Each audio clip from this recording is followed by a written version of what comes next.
Imagine a perfectly healthy two-node server cluster.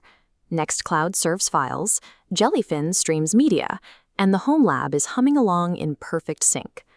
Then, without warning or obvious trigger, one of the two nodes vanishes from the network.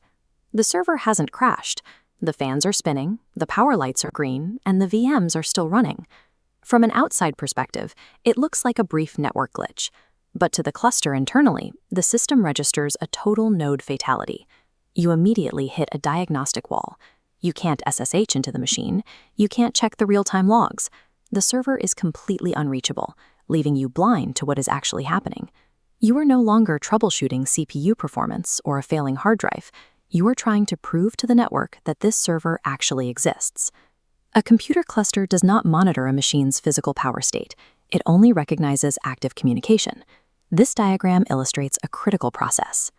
These two server ITOMs are continuously exchanging data. That bidirectional pulse is called Corosync. It is a heartbeat mechanism that constantly proves to the network that a node is alive and synchronized. If that Corosync heartbeat stops, the system defaults to an emergency fail-safe protocol. It assumes the worst. The silent node is categorized as dead, and the cluster severs connections to protect the integrity of the data. Standard setups usually include a third, smaller entity called a quorum device to act as a tiebreaker when a disagreement happens. Without it, a two-node cluster is highly vulnerable. A brief network drop triggers what administrators call a split-brain panic. The remaining node makes aggressive, immediate decisions to isolate the supposedly dead server.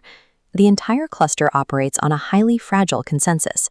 A node's identity relies entirely on that continuous heartbeat, making any minor interruption catastrophic.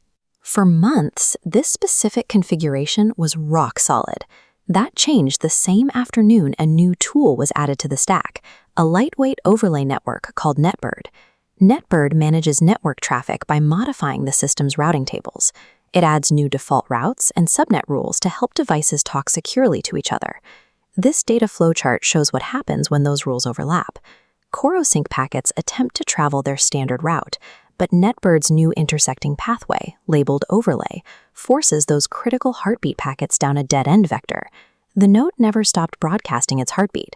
The packets were sent, but they followed the new, incorrect directions straight into the void.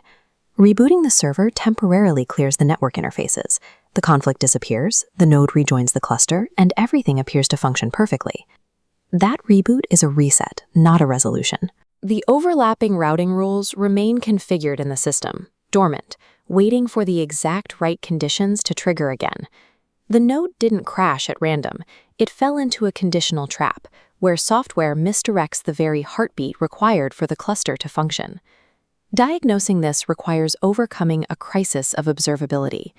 Because the node vanishes instantly, watching the failure happen in real time is impossible.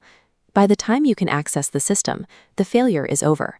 You're forced to use tools like journalctl-b-1 to scan the logs of the previous boot and reconstruct the moments leading up to the disconnection. Proxmox is stable, and WireGuard is proven, but combining reliable individual tools often creates complex, overlapping edge cases. When these intersecting technologies fail, they don't produce loud errors or system crashes. They fail in silent, invisible ways.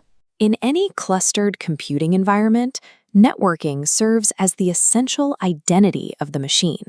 So the next time a machine vanishes from a network, before checking for broken hardware, ask a simpler question. Did the machine actually die, or did it simply lose its way?